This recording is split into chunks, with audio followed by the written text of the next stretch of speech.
Excuse me, Director, Blaze Media. Just wondering, how many attempted assassinations does President Trump have to go through in order for things at the agency to change? Sir, you can. I just need to go past. That's fine. That's fine.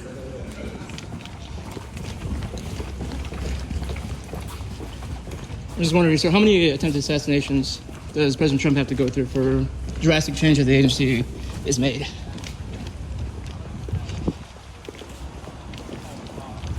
No comment on that, sir?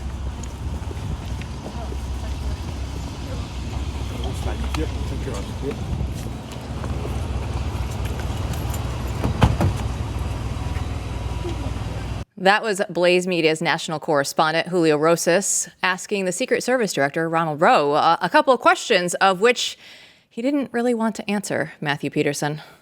No, I wonder why. Very interesting. This is the kind of thing that should be happening a lot more. Answers should be demanded by the press. And if we're the only ones doing it, so be it. Well, you know, in the very short amount of time that we've had since Blaze News Tonight was launched, we've now seen 2 different assassination attempts against Donald Trump's life. And Steve Baker is always the one who gets us up to speed on all these things. So can you just tell us a little bit about what you've been working on in relation to this story? Well, first of all, I'm very disturbed that it seems that shooting at or bringing a gun into the presence of former President Donald Trump is becoming normalized. That's a frightening proposition. And what we are looking at here is not only the potential of another failure. Now, I understand that in the presser yesterday, they gave a lot of compliments to the actions, the quick reactions of Secret Service on the ground there. The question remains, though, is why was he there in the first place? Why was he allowed to be there in the first place? They have technology that could have ferreted him out and his presence much sooner than was done. They had drone technology with infrared, be able to detect the heat signature of a body up against a fence in a prone position with a rifle, and they would have been able to find him much sooner than they did. As it turns out, the single biggest question that needs to be answered is, how did Ryan Routh know to be there? How was he there 12 hours in advance, knowing exactly which golf course that the former president would be playing on after having flown in the night before from Salt Lake City? This is amazing that this guy knew that he was there. No one that we're talking to, and right now Joe Hanneman and I are digging into this as deeply as we possibly can with all of the sources that we have connected to the various agencies. And nobody believes that this particular individual was there by accident or that he got lucky about where he was. I mean, it truly is unbelievable. It blows the mind. Now, first off, just on the drone thing, let's start with that, and then let's go into some of the other stuff here. I mean, I want to go back because I feel like I'm going crazy in the last 24 hours of what I've seen and heard. Now, initial reports were that drones were, in fact, what helped catch him going to the car, running away. I heard this on mainstream legacy media, and then that just disappeared. And now it appears there obviously were no drones. So the question is, why would that be the case now after what happened? I mean, this seems like the easiest thing in the world. And this is not, sensitive technology. This is stuff that any of us could probably afford to buy if we put a couple pennies together. We don't know that drones weren't used. We have the charging documents now. They were released today. I've gone through those with a fine-tooth comb. There is a whole lot that has not been told yet. For instance, there's no information about in that particular document whether Routh took a shot or not. We understand that he probably didn't. We don't know how many shots the Secret Service took at him, although it's mentioned that he or she returned fire. They won't even identify whether it was a he or she. Or maybe there's something politically correct and they can't do that anymore. But that's not the point. The point is that there's a lot of information we don't know, and maybe they did identify his presence with a drone and then they went looking for him, but it shouldn't have been that he was there for 12 hours without their knowledge. This is, again, the failure of them to recognize, and this is the key right here, the threat matrix assessment as it relates to Trump compared to the other Secret Service protectees. Because at the end of the day, that's the most important thing. Nobody's wanting to kill Joe Biden. He's on his way out anyway. He's going to take care of that himself. Nobody's wanting to take out the former presidents right now other than Trump. Nobody's wanting to take out Jimmy Carter. He's in hospice right now. But they're not providing the coverage. They're not providing the security needed for the number one target probably in the world today. And that is the major failure of the Secret Service right now. And to that point, Ronald Rowe, Secret Service Director, is going to make a comeback here in this segment because last week, Senator Josh Hawley posted a letter to X saying that from a whistleblower, Rowe himself had cut the manpower of the Secret Service counter-surveillance division by 20% and didn't inform Congress. So even more concerning, the whistleblower claims that some of the officers had flagged security lapses before the attempt, that'll be the first assassination attempt on Donald Trump, instead of addressing those concerns.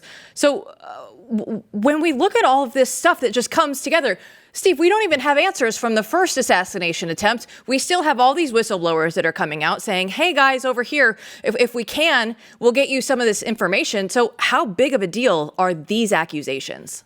The Howley document, the whistleblower document that was released, is something else, again, that I went through with a fine-tooth comb today. And the most significant aspect of that document is not how many answers he was able to learn from the whistleblowers, but how many questions they continue to ask of the various agencies, be it Secret Service, be it Homeland Security, or be it the FBI, and still not getting the answers that they need to get to the bottom of this investigation. And the reason why I even took time with the Howley document today in the first place was I knew that there had to be some crossover between what happened yesterday and what happened on July 13. Steve, we will stay apprised of everything with the assassination attempt, and if people are at theblaze.com and subscribe, they're going to see it all right away, updated in their inbox. I do want to move on to something that is still very important, no matter what is going on in the headlines, that we need to talk about, and that is this recent piece at blaze.com by Joe Hanneman telling the story of Special Agent Garret O'Boyle. This is one of the stories that if you haven't heard, most of you probably haven't, you need to hear. You need to go and read. And I'll just encourage you to go read it because I think in a few days more people will have spent more time in this article than any other piece on our site in the last year. And the reason is because the story tells you everything you need to know about what's wrong in this country and what's wrong with the FBI. So can you talk to us a little bit about Garret O'Boyle and this profile? First of all, Garret is a true American hero. I got to spend time with Garret back at CPAC earlier this year. And that was the first time we were able to meet. And we, of course, have corresponded many times since then. And Garret is one of those guys who made the choice, the honorable choice, to stand up to the agency when they were imposing upon him the unfair and unconstitutional requirements related to the COVID regimens, vaccines, lockdowns, isolation, things of that nature. He became a whistleblower, and he did it all correctly. There are processes and procedures. What we learned from Garret O'Boyle and Steve Friend and Kyle Seraphin and other of these whistleblowers from not just the FBI, but IRS and other agencies is that the government doesn't care about their procedures. They are going to punish you if you speak out against what they're doing in this new regime that we're living in. And that's exactly what happened to Garret. And it's one of the most atrocious, it's one of the most abominable stories of what the government will do against one of their own. Because if they'll do it against him, they'll do it against us. And let me tell you, when they went after him, they violated not only their own code, their own principles, their own morals, they violated the Constitution, but they did everything in their power to ruin him and his family and to put them in a position where they literally had no home, they had no clothes, they had all of their stuff in storage, and the FBI had control of the storage and would not allow their children access to their bicycles, to their toys, to their clothes, and left them homeless in the process of this attack from the FBI. And this story that Joe did on this, I mean, first of all, it's if there were pages, it would be a page turner. It's that well written, and everybody needs to go read this story by Joe Hanneman. And you touched on it there a little of what they did to him and his family for O'Boyle, who, like you said, went through all of the processes that the government has put in place to say, this is how you become a whistleblower. This is the right way to do it. Some people might brush that aside and take their own route, but he did it the right way, and he's still being punished. This is America in 2024 right now. This is what we have set up as the government in place. And so why, if you're a whistleblower, if you want to come out and say anything like we just previously talked about in that other story with Senator Hawley, why would anybody come forward and just say, oh, you know what? I'm not going to do that. Isn't that the point?